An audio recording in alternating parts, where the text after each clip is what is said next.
Olá, tudo bem com vocês? Eu sou Letícia Rossetti e está começando mais um Lux Play Podcast, o nosso espaço de conversa com quem entende do assunto. E hoje nós vamos falar sobre uma ferramenta de pesquisa que detecta se a criança, quando for adulta, vai ter alguma adversidade física ou mental. Aqui conosco no estúdio, a pesquisadora que vai nos explicar mais sobre o assunto, Luciana Balico. Tudo bem? Seja muito bem-vinda. Obrigada. Tá, joia. Prazer estar aqui. Prazer também. Prof, então, explica pra gente como é que funciona essa ferramenta, como é que ela foi desenvolvida, né? Todo esse processo, primeiro, pra gente compreender. Essa ferramenta, ela surgiu primeiramente numa pesquisa em 1998 com o professor Felice e Anda lá na Califórnia. Eles fizeram uma pesquisa com mais de 15 mil adultos, tá? Onde eles queriam rastrear se o número de adversidades que essas pessoas passavam, né? Que adversidades, assim, de negligência, de abusos, né, ou algum trauma, durante a infância deles, teria alguma influência, um impacto na saúde deles quando adultos. Então, eles verificaram que sim, que tinha uma dose-resposta entre o número de adversidades que eles responderam durante a infância para as doenças da vida adulta. Que doenças? Por exemplo, doença obstrutiva crônica de pulmão, câncer, né, e algumas, depressão, suicídio, né, e algumas outras doenças. Então, algumas pesquisadoras depois, também lá da Califórnia, pensaram assim, tá, mas por que rastrear o adulto onde já tem a doença? Né? Por que a gente não poderia desenvolver, então, uma ferramenta onde a gente conseguisse rastrear as crianças e os adolescentes e já conseguir fazer, então, a prevenção dessas doenças antes de eles chegarem na vida adulta? Na pesquisa do Felice e do Anda, de adultos, eles verificaram que pessoas que tinham essas experiências adversas tinham 7 vezes mais chances de desenvolver, por exemplo, uma depressão, né? 7 vezes mais chance. E 12 vezes mais chance de cometer suicídio, né? Foi aí que eu entrei de cabeça nessa pesquisa aqui, né? Porque quando foi me oferecido, Lu, vamos tentar validar essa ferramenta no Brasil, eu pensei assim, porque foi pediatras, né, que pediram se eu podia validar, porque eles tinham interesse nas questões das dermatites, né, nas asmas. E eu pensei, mas eu sou psicóloga, né, porque... E aí, quando eu fui ler a pesquisa original, que a gente chama de pesquisa de ACEs original, essa, né, e aí eu vi a questão da depressão e do suicídio, eu disse, gente, se a gente conseguir detectar isso ainda na infância e fizer tratamento preventivo, pô, olha quanta vida a gente está salvando, né, e dinheiro que a gente está salvando também, porque é muito mais barato a gente tratar preventivamente do que tratar quando a doença já está instalada, né? Bom, então essas pesquisadoras da Califórnia, né, quem puxou a pesquisa foi uma pediatra chamada Nadine Burke Harris. A Nadine, então, pegou essa ferramenta do Felice, né, do Anda, e fez uma adaptação para que os pais das crianças pudessem responder, né? E depois fez uma versão autorrelato onde os adolescentes pudessem responder por eles mesmos, né? E aí ela adaptou no sentido de pegou as perguntas originais do Felice e trouxe algumas outras perguntas que têm a ver com a infância, assim, que eles chamam de experiências de vida relacionadas a adversidades. Por exemplo, bullying, né, por exemplo, preconceitos, né, ou violência no bairro, coisas assim, tá? Então, elas fizeram essa adaptação e começaram a rastrear isso em massa na Califórnia, em massa.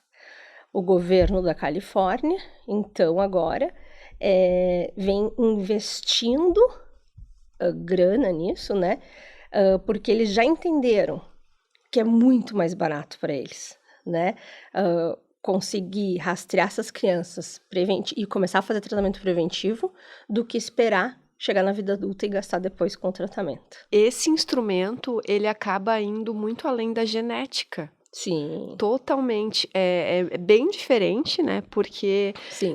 Ele também engloba o ambiente que a criança vive. Isso. Né? Vai, Isso. como eu falei, além da genética. E o que mais me impressionou não são só as doenças psicológicas, Não. São as doenças físicas. Isso. Isso é o que, para mim, é a maior novidade, assim, né? Isso. Na pesquisa original nos Estados Unidos, o que elas tentaram rastrear dentro de doenças das crianças? Por exemplo, questões relacionadas a TDAH, questões relacionadas a funções executivas, né, das crianças, questões relacionadas, então, a asma, dermatite, rinite, obesidade infantil, né? Sim, TDAH também. Tem algo que elas rastrearam lá e que a gente também aplicou aqui, que é uma escala para a gente ver a saúde física, propriamente dita, né? A saúde física da criança e saúde mental também. E aí a gente consegue, então, o passo que eles estão lá hoje, que está um pouquinho mais na frente que nós, né, é tentar, rastreamos essas crianças, o que está funcionando? O que funciona, então, para a gente conseguir tratar? Então, eles estão nesse passo, nós estamos no passo ainda de rastrear. Rastrear, né? Claro. Isso. Então, aí fazem intervenções, muitas das intervenções, quase todas, envolve família. Né? Envolve a família como um todo, não a criança individualmente ou o adolescente individualmente, né? E as perguntas que tem lá, que a gente falou, não são só de cunho biológico, são perguntas do tipo, a primeira pergunta que eu lembro é, você se sente amado e respeitado por sua família? Né? Primeira pergunta. Né? Claro. E outras do tipo, você já ficou com medo de que a comida acabasse e você não tivesse mais para comprar para o seu filho? Né? Ou você já ficou com medo de não ter onde morar com o seu filho, ou a sua casa tá com instabilidade de moradia, e aí tu não ter para onde levar seu filho para ter uma moradia segura, né? O que me chamou muita atenção, por exemplo, quando teve as enchentes ali. Sim. Né? Os locais onde teve as enchentes, né, e os desmoronamentos depois, com certeza, se nós aplicasse essa escala lá, nós íamos ter indicadores positivos, score positivo, né, e aí precisaríamos já fazer intervenção, porque tem muita chance de desenvolver coisas mais adiante. Mas isso também, no caso das mães e dos filhos, é já na gestação, sobre as adversidades que elas vivem na gestação, ou não? É só exatamente o que a criança viveu, o que a família viveu? A pesquisa se deu com crianças que já foram nascidas. Tá. Então, podem ser bebês, né? Crianças pequenininhas. Até 18 anos. Então, já nasceu, tá aqui, né? Então, poder viver as adversidades propriamente dito. Por exemplo, morar com alguém que tem algum problema psicológico. Por exemplo, uma depressão, uma esquizofrenia. Isso é uma adversidade também, né? Tu ter uma mãe assim, ou um pai, ou uma avó que mora ali e que tá vivendo essa situação, né? E explicando um pouco melhor o porquê, né? Por que será que viver com alguém que tem depressão, né? Ou não ter o que comer, ou ficar com medo de não ter o que comer, né? Tá. Ou não ter uma moradia segura, vai poder me desenvolver uma doença lá na frente, né? A teoria mais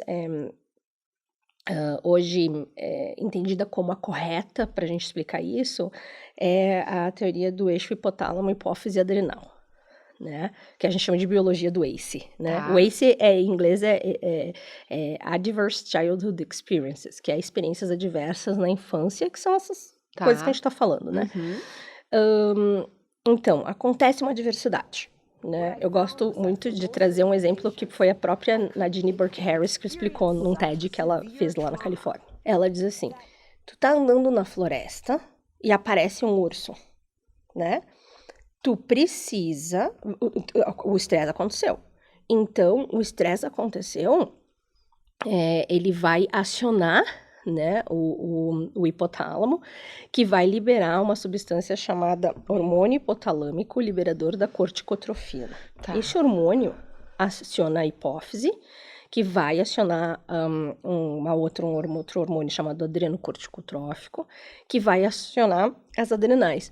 As adrenais produzem o cortisol, conhecido também como hormônio do estresse, né? Esse hormônio de estresse vai dilatar nossa pupila pra gente poder ver melhor, do tipo, pô, tô na floresta, o urso tá na minha frente, pra onde eu corro? O que eu faço? Que árvore eu subo, né? Vai fazer com que o meu coração bombeie mais rápido pra mandar sangue pros meus braços se eu precisar lutar, né? Ou sangue pras pernas se eu precisar correr desse urso aí, né? Que é o nosso sistema de luta, fuga ou paralisa, né? Ok. E aí ela disse, isso é normal e espera-se que isso aconteça quando tu tá andando na floresta e tu encontra o urso. O problema é o urso vir jantar contigo toda noite, né? Porque aí tu tá liberando cortisol numa carga muito excessiva pro teu corpo. E aí desregula todo o teu sistema de defesa, né? O teu sistema imunológico cai. E aí, quando cai o sistema imunológico, fica mais fácil vir essas doenças. Tá. Tu tem que ficar em constante alerta. Tu fica em constante alerta, né? É muito cortisol no corpo, então tu imagina um corpo de uma criança. Sim, sim. Né? Por isso que a gente entende que na infância viver essas adversidades talvez não apareça na infância, mas vai aparecer na vida adulta, né? Porque pensa, tu viver numa casa com esse urso, que são as adversidades, né? Por anos, né? Vai chegar um ponto que vai impactar na tua vida lá na frente. Aí tem uma outra pesquisadora lá da Califórnia, Elisa Blackburn e Lisa Keppel. Elas são uma psicóloga e uma neurocientista que elas descobriram o telômero. Elas até ganharam um prêmio Nobel por causa disso. O telômero é o finalzinho do cromossomo, né? O xizinho lá do cromossomo. No finalzinho, ele não tem DNA. Mas ele tem uma cordinha como se fosse... Sabe aquela coisinha do tênis? A partezinha do cadarço mais dura? O finalzinho duro ali? Aquele pedaço, o tamanho dele te dá sobrevida. Do tipo assim, quanto maior o teu telômerozinho, mais chance tu tem de ter uma vida boa e saudável, sem doenças, tá? Isso elas descobriram. Tá. E aí, nessa pesquisa, então, das pesquisadoras dos experiências adversas na Califórnia, elas conseguiram tirar o suave nasal das crianças, saliva, gotinha de sangue, para ver o telômero dessas crianças. E adivinha? O telômero é pequeno. Né? Então, telômero pequeno significa que sim, elas estão se encaminhando para uma vida com possibilidade de inúmeras doenças, né? Porque o que acontece? Quando vai replicar a célula com o telômero pequeno, ela se desorganiza e aí gera mutações celulares. E as mutações celulares trazem os cânceres. Mas então, para descobrir isso, tem que ser a soma, né? Seja o exame do telômero, esse questionário, né, que foi descoberto. Então, todo um conjunto para descoberta. E depois disso, como é que ficaria a questão da resiliência? Será que depende do tratamento, do acompanhamento? Eu não sei nem se a palavra é tratamento. Sim. Né?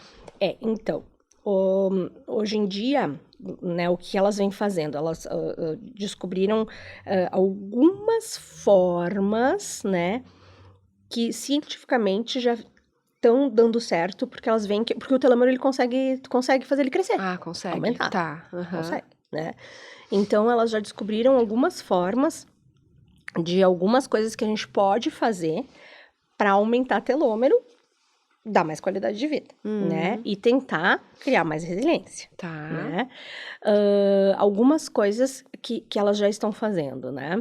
Então, um grupo com pais, assim. Então, dentro da psicologia, digamos assim, tem inúmeras ferramentas que já estão sendo feitas. Uma delas é uma que eles chamam de ABC, que é Attached Behavior and Catch-up, o nome. Tá. Por isso que é ABC, né? Que é do tipo, todo um regramento de como os pais podem fazer e agir com as crianças para com que elas consigam crescer mais resilientes. Pois é. Né? São 10 encontros que as psicólogas lá nos Estados Unidos fazem com esses pais, Tá. né? Grupo de pais, tá? E detalhe, de crianças de 0 a 2 apenas. Crianças bem pequenininhas. Elas estão fazendo porque é do tipo assim, cara, a gente precisa instrumentalizar os pais. Elas costumam dizer que os pais têm que ser como se fosse um airbag. Tá. Né? O Tá, airbag, assim. Quando tu vai dar um impacto, esses pais têm que ser esse airbag, né? Para conseguir criar essa resiliência nas crianças, Sim. né? Sim. Então, e aí tem umas outras coisas que elas já vêm estudando e vêm publicando, mostrando resultados, e aí o que eu acho mais legal é o resultado no telômero, que tá mostrando que tá... Porque, inclusive, elas têm biomarcadores de inflamação celular, né? Então, elas fazem a coleta antes, né, de sangue das crianças, e vêm os biomarcadores de inflamação, que estão altíssimos, né? E o telômero pequeno. Aí fazem a intervenção e depois de 1 ano medem de novo. E adivinha? Telômero maior e os biomarcadores de inflamação muito menores do que estavam suprimidos, do tipo remissão, não tem mais, né? Então, já vem mostrando os resultados. E vocês não vão acreditar, assim, sim, tem as intervenções psi, né, que são maravilhosas, mas tem coisas muito simples. Tá. Muito simples. Quer ver uma coisa que os hospitais fazem lá? Porque daí eu fiz o meu doutorado de sanduíche com elas lá, na Califórnia, né? Eu estudei lá. Legal. Eu estudei lá com elas para poder ver o que elas estavam fazendo. Sim. Né? E aí, faz a consulta, né, com a família, ali, de tipo, consulta médica pediátrica, né? E ali na consulta médica pediátrica, eles vão fazendo as perguntas do questionário, para ver como é que tá. Se eles detectam que tem score positivo, né, de experiências adversas, elas já fazem, por exemplo, em vez de prescrever alguma medicação, por exemplo, elas têm ingressos para a família passar um dia em parques nacionais lá. Porque lá nos Estados Unidos, para entrar nos parques nacionais, que são lindíssimos, belíssimos, com cachoeiras lindas, né? Da Califórnia, é caro, é $20 para entrar, né? E algumas famílias não têm condições de pagar esses... Porque pensa, uma família de 4, $80. né? $80. Sim, então, eles dão o ingresso para a família poder passar o dia no parque, porque eles já entenderam que contato com a natureza, né, ajuda a baixar estresse, ajuda a regular o estresse, e aí, baixando o estresse é uma forma de ajudar nessa redução do cortisol, né, redução e baixando os índices de inflamação, né, coisa simples.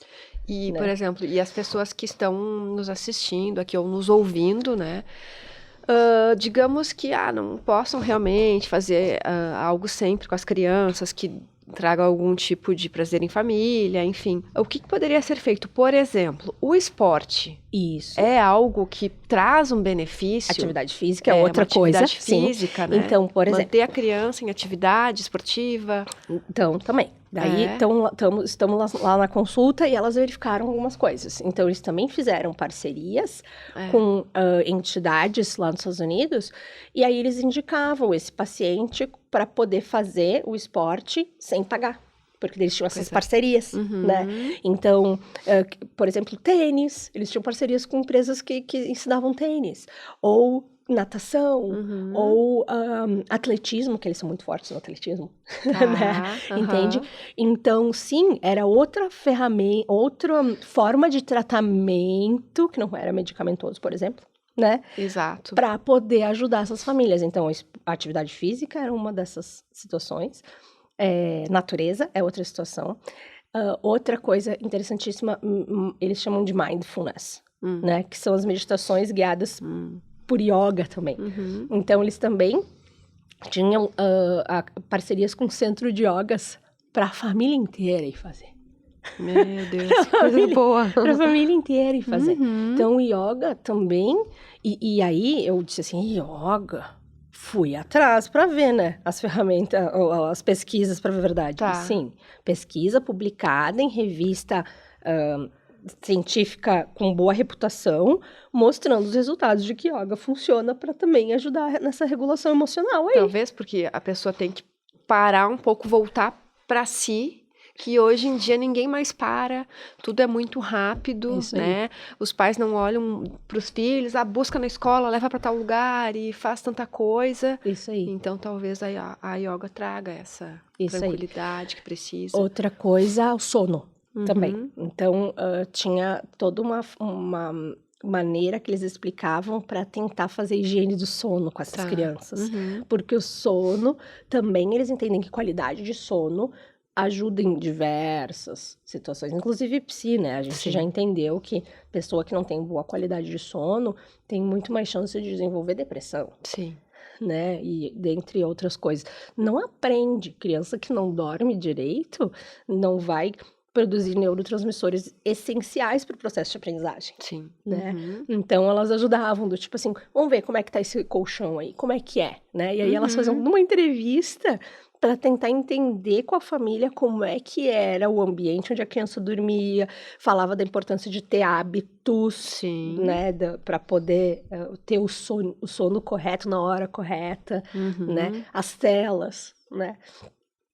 Parar com as telas X horas antes de ter um momento de sono, né? Sim. Isso.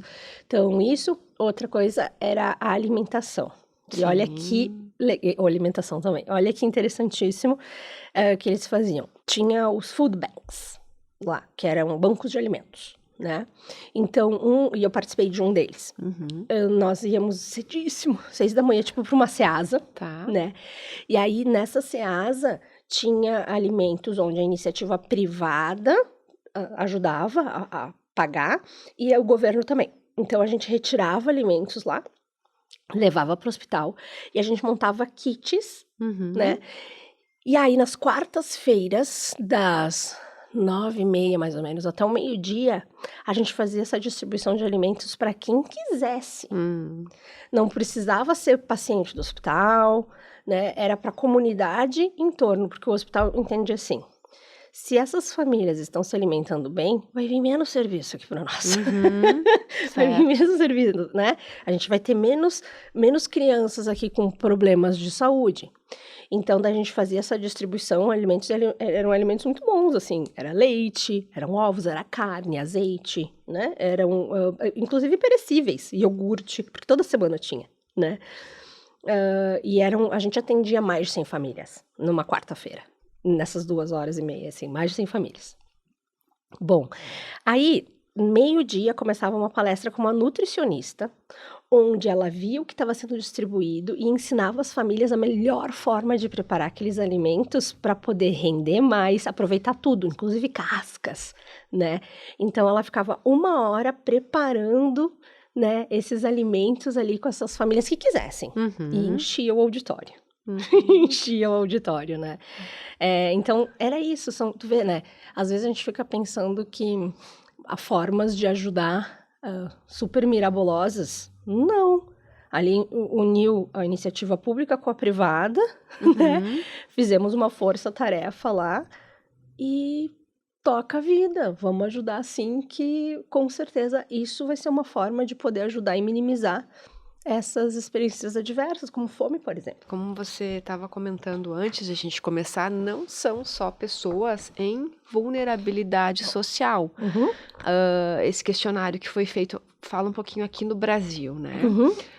Como é que foi aplicada essa ferramenta e público em geral, público como um todo, né? Que pode ser detectada essa questão. Isso, porque, por exemplo...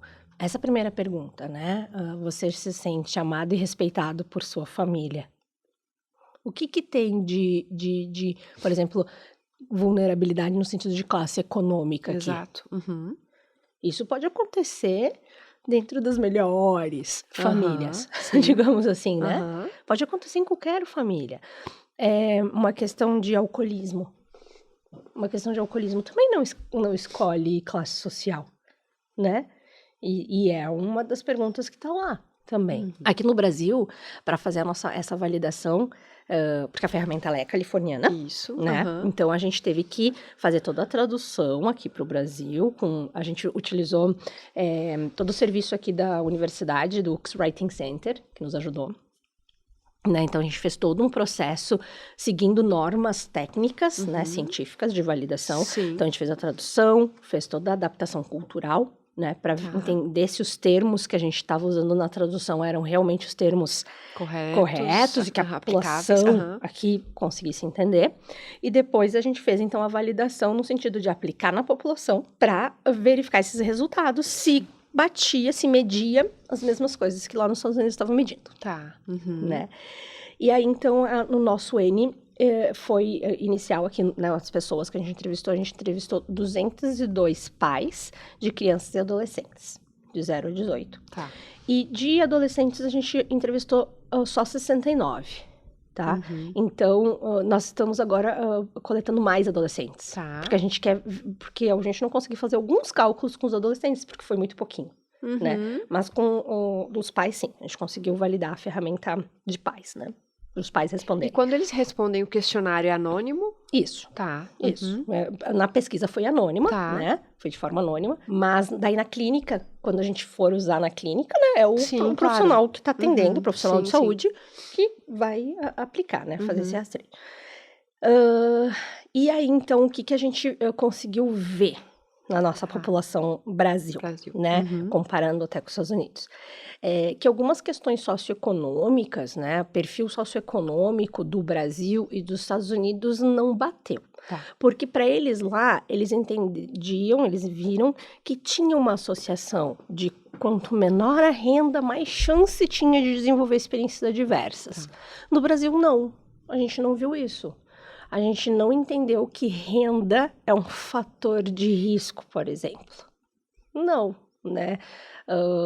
Então, não vimos, por exemplo, que o tipo de moradia ou número de cômodos da casa influenciasse nas questões de experiências adversas, coisa que nos Estados Unidos conseguiu ver, né? Então, a gente entendeu que experiência adversa no Brasil acontece com a população de um modo em geral. Não necessariamente só com população economicamente mais desfavorecida. E nesse caso também, além de passar para as famílias, né, o que está acontecendo, se a criança está com o telômero baixo, ou se está vivendo essa adversidade, enfim, né, estão fazendo um atendimento na família. Mas o que é importante também? Conversar com as escolas, fazer essa união família-escola. Será que pode ter esse trabalho em conjunto para identificar ou para corrigir, ou enfim? Eu penso que a gente não precisa inventar a roda, né? A gente pode ver um modelo que os Estados Unidos está seguindo e tentar fazer a mesma coisa. Né? Então, o que eles estão fazendo lá? O governo, ele está hoje patrocinando isso lá. Em que sentido? Ele paga treinamento para os médicos, para os enfermeiros, para quem atende criança, né? Para quem atende criança e adolescente lá. Ele paga esse treinamento para eles entenderem o que é essa experiência diversa, para eles entenderem como aplicar essa ferramenta no atendimento clínico deles, né? No atendimento de rotina, né? Das clínicas e hospitais. E aí poder já encaminhar para os serviços que eles julguem mais viáveis para conseguir minimizar isso. Então, por exemplo, pode ser sim um ingresso para o parque, ou daqui a pouquinho encaminhar para o grupo de pais com o psicólogo, com o assistente social para começar a fazer esse tratamento, né? Então, o que eu penso hoje que no Brasil podia se fazer, né? Também começar por aí. Né, poder divulgar de uma forma mais ampla essa ferramenta para os profissionais que atendem, de fato, crianças e adolescentes. Então, já fui num evento promovido pela Secretaria de Educação aqui de Caxias, junto com a Defensoria Pública que trabalha com crianças e adolescentes, né, para poder divulgar essa ferramenta, né? Então, é isso.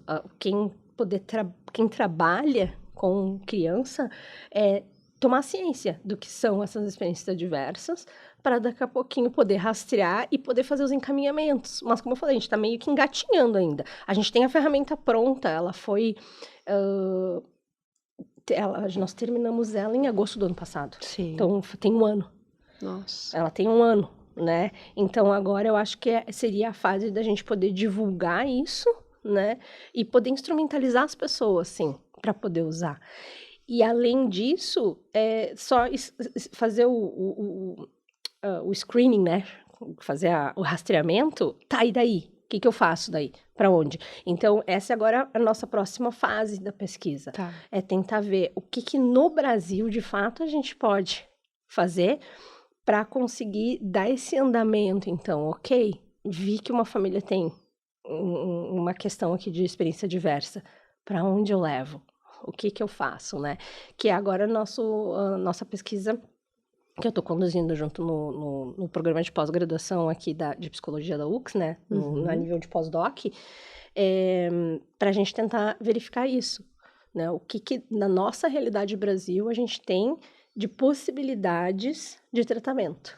Para a transformação dessa pérola, né? Isso aí, que isso é aí. Como chama isso. Essa ferramenta nos Estados Unidos chama Pearls, né? Que é pérola. É o símbolo, de fato, da resiliência, né? O símbolo da ferramenta é uma pérola. Que a pérola, ela é criada dentro da concha.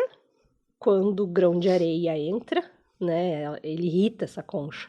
Então, a concha cria a pérola em volta desse grão de areia como uma forma de proteção, né? Para não irritar mais essa conchinha.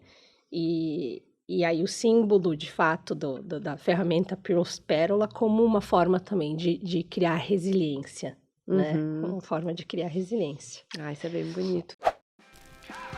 A arte, a cultura, a vibração, o pop, o rock, a informação. Hipertexto.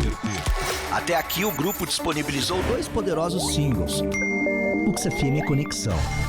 O som, o ritmo, a diversão, a vida, a cidade, toda a expressão. Are you ready? UX FM Conexão. Tudo que movimenta o seu dia tá aqui. UX FM. Conectada com o que move você. E, por exemplo, quem estiver agora nos acompanhando e identificou alguma coisa, né? Sugestões, então. Pode ir para um esporte, Isso. pode cuidar a alimentação, O o sono, né? Isso é importante para que seja mais... tenha mais agilidade na resiliência, digamos assim, né? Que a pessoa possa ter essa resiliência, até pela plasticidade cerebral do cérebro, né? Porque ele pode se remodelar também. Isso, já descobrimos, né? Uma vez a gente tinha entendido que neurônio não se regenera, e de fato não, né? Sim. Mas a gente já entendeu que ele tem uma função, uma característica, na verdade, de neuroplasticidade. Isso. Onde, ok, se um neurônio daqui a pouquinho não está funcionando bem, o vizinho do lado pode Abre outro caminho. Isso, faz a função, aprende a fazer a função do vizinho aqui, né? E aí, a criança tem muito disso, de ter essa neuroplasticidade, né?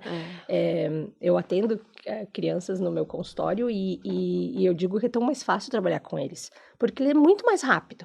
É muito mais rápido trabalhar com criança do que com adulto, né? Por causa dessa neuroplasticidade, né? Então, tem diversos serviços, né, que as famílias podem estar procurando também. A gente tem aqui na universidade o CEPA, que é o Serviço de Psicologia, a gente tem o CECLIN, que tem os médicos dermatologistas e outras especialidades clínicas também que pode, né?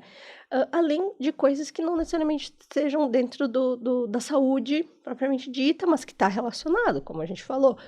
Investir no esporte, né? Tem vários programas, por exemplo, da Prefeitura de Caxias e provavelmente em outras cidades também deve ter, né? Que são gratuitos, né? Para as crianças poderem fazer alguma coisa. Tentar promover, daqui a pouquinho, algum momento de meditação. Essa pesquisadora do telômero, no livro dela, que é O Segredo Está no Telômero, o nome do livro. No livro dela, ela vai dizendo assim, que a gente não precisa ficar meia hora fazendo meditação. 2 minutos. Ela falou, 2 minutinhos. Que tu pare, assim, 3, 4, 5 vezes no dia. 2 minutinhos. para te centrar, respirar um pouquinho, voltar pro aqui e agora, né? Diz que não precisa ser, né, uma meditação enorme, com muito tempo, né? Sim. Então, poder daqui a pouquinho investir na tua qualidade de sono, né? Não ficar lá grudado nas telas. Promover momentos de relacionamento saudável, então, né? Então, daqui a pouquinho, algumas atividades que possa estar ajudando nessa relação. Tem um pesquisador de Harvard que eles fizeram a pesquisa mais longa da história da psicologia, que fala sobre relacionamentos tóxicos, né? Onde na verdade, eles queriam provar, dentro da pesquisa deles, o que deixava a pessoa, o que tornava a vida boa e feliz. O que tornava a vida boa e feliz. E a hipótese deles era grana e fama. Então, eles acompanharam 2.000 homens durante os 18 anos deles até quando deu, né? Então, a pesquisa foi 80 anos, mais ou menos. Passaram vários pesquisadores. Grana e fama. Grana e fama, era a hipótese deles. Então, eram limitadíssimas as pessoas que seriam felizes, ok. E aí, eles foram acompanhando esses homens. E aí, eles, assim, iam fazer visitas na casa dessas pessoas, passavam um dia na casa dessas pessoas para ver como é que era, né, a vida deles, faziam entrevistas e faziam exames médicos, assim, então coletavam sangue para ver colesterol, viam pressão, faziam um examezinho do coração, esteira, né, para ver como é que eles estavam, porque a ideia deles era a vida boa, né, no sentido de estar bem. E aí, eles verificaram, que a hipótese deles, obviamente, não se confirmou, que o que tornava os homens, né, até o final da vida, com uma vida boa, e eles se autoconsiderando felizes, eram homens que tinham ótimas relações sociais. Ou seja, que tinham boas relações de família, com a família, no trabalho e na sociedade, assim, na comunidade, né? Na comunidade. Essas pessoas que tinham essas boas relações viviam mais, com mais saúde, estavam mais felizes. No entanto, pessoas com grana, com fama, mas com péssimas relações tóxicas, não chegavam aos 60 anos. Não chegavam aos 60 anos, isso aí. Então, aí eu digo, né, relação tóxica mata, nesse sentido. Mata porque nos envelhece. Exato. E daqui a pouquinho encurta a nossa vida. Como dizem, né? Muitas vezes as coisas mais simples te trazem muita alegria. Estar em família, aproveitar o momento, passear, que nem você falou, sabe? Isso aí. Torcer pelo seu filho no esporte, acompanhar, enfim, essas relações que são as básicas, né? E que não precisa, assim, não precisaria mover mundos para isso, né? Mas, enfim... Isso aí. Não é o que as pessoas pensam, né? Sempre tem aquele mistério na pessoa famosa, na pessoa rica. Exatamente. Então, isso também é outra coisa que as famílias podem tentar ver, né? De que forma pode ajudar esse filho a criar essas boas relações, né? Também. Criar essas boas relações que também vai ajudar, né? A longo prazo. Né? Sim. E teria como dizer assim... foi identificado isso no meu filho ou, né, em tal família e vai fazer todo o processo para reverter e realmente a pessoa não vai ter aquela tal doença, já não chegaram ainda a algum processo adulto, né? Ainda nesse sentido não. O que elas, né, as pesquisas da Califórnia já conseguiram detectar foi tem biomarcador de inflamação. Isso. Né? No início, lá, quando teve as experiências diversas, né? O telômero tá pequenininho, né? Tá pequeno, aí faz essas intervenções. Ou então fizeram, como você falou antes, começaram com os adultos, aí viram que todos esses adultos tiveram adversidades e têm essas doenças. Isso. Então, tem essa comprovação já. Tem. E Então, com as crianças também. Isso, e E agora com as crianças. também. E com Então, as crianças. que provavelmente quem conseguir vai chegar na fase adulta sem essas doenças, Com digamos prevenção. assim. Isso aí. Aqui, então, vamos falar da nossa realidade do Brasil. Aham. O que a gente conseguiu ver com essas 202 entrevistas, Isso, né, na aham. nossa região? A gente conseguiu ver que crianças, que os pais relataram, então, né, experiências adversas durante a sua infância, têm 2 vezes mais chances de desenvolver algum problema de saúde física. 16 vezes mais chance de desenvolver problemas de saúde mental. População aqui da nossa Serra Gaúcha. Tá? Uhum. Podendo chegar a 54 vezes mais chance Meu Deus. de desenvolver problemas de saúde mental. 4 vezes mais chances de desenvolver TDAH, infecções. Eu lembro do que todos os indicadores que a gente viu, o único que não foi significativo foi obesidade e a dermatite atópica. Não foi, a gente não conseguiu encontrar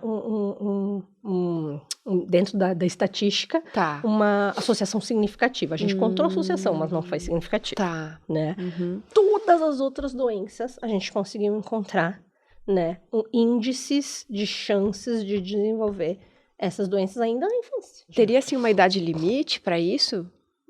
Por exemplo, assim, a pessoa já tem 25 anos. Uhum.